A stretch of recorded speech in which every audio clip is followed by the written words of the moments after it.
Okay, we'll have to leave it there. But Ambassador, thank you again so much for joining us on BBC News. Thank you. And let's get another perspective now with Laura Blumenfeld, former U.S. State Department Senior Policy Advisor for the Middle East peace process. Laura, always good to have you on BBC News. I want to get your take on this report. We have heard a few times now in people we've been speaking to that it appears that this report is trying to come down on both sides of the issue. What's your take? Well, first of all, listening to the previous report, there are some days where I miss government service. I'm not sure today would be one of them. They're in a really tough spot. I would say the Israeli-American relationship is suffering from borderline diplomacy disorder. I mean, the Israelis just keep going right up to the line without quite crossing it, according to the Americans. And this report is the latest example. As the report stated, the Israeli has sort of, Israel has clearly behaved in ways that are not according to our rules and our laws, but they haven't quite violated the weapons transfer, red line. And we saw that also earlier today when the War Cabinet, the Israeli cabinet, approved what they called an expansion of operations. But 2 out of 3 sources said, but it doesn't quite cross the red line that Biden has set down in Rafah, where tanks and troops are massing. And then finally, as you talked about earlier, the question of aid. I mean, we kind of have to squint to say that we haven't crossed the line there. So, these are foxhole buddies, and those kind of fights are ugly. And it's been particularly public this week, which makes it even harder. We spoke to Republican Congressman Tim Burchett a little bit earlier, and he said one of the reasons that Israel doesn't want to have U.S. troops on the ground, not that that was ever really a question, but is that they don't want to have to follow U.S. rules of engagement in warfare. Do you think that's a fair assessment? Well, Israel's motto has always been, and especially Netanyahu's, is we will defend ourselves by ourselves. And part of that is a matter of pride. And I also think that's why the drama is so high this week, because we're coming up on Independence Day for Israel next week. And they're clearly anything but independent. They're quite dependent, arguably codependent with the United States.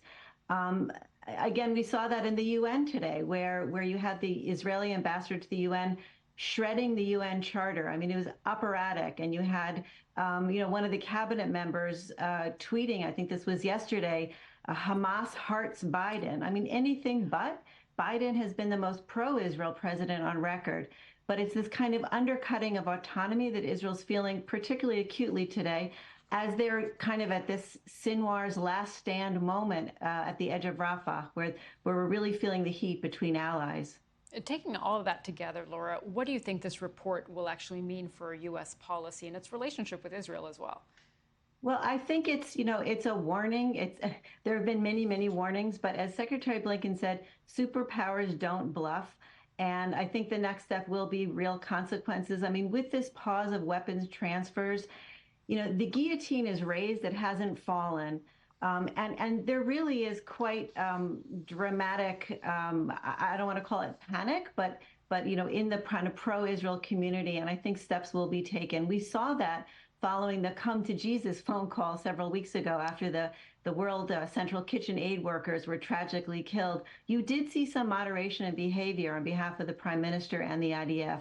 So I think that, one of the reasons why we're seeing so much high drama this week is we're hearing a lot of for the first time. And, and that's scary for both sides of this alliance. It's an ironclad alliance, and we're seeing some dents.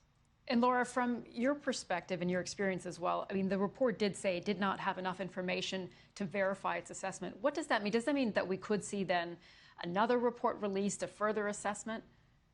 I think so. And again, I think it's a very stark warning to the Israelis. They have moderated their behavior, and I think that the hope is, that the Israelis again will change their behavior going forward. As Secretary Blinken said, the very first week, it could be the headline on this whole war. How you do this matters. We support your fight, but show us that you can do it in the right way and help us actually make it right in the Middle East. Because remember, we're the United States. We're looking for second chances as well, and we kind of owning our mistakes. President Biden has said that with the way we prosecuted the wars in Iraq and Afghanistan. So in a way, yes, Israel's future is at stake, but our moral kind of grounds are also up there. Laura, thank you so much for that analysis. It's always great to talk to you.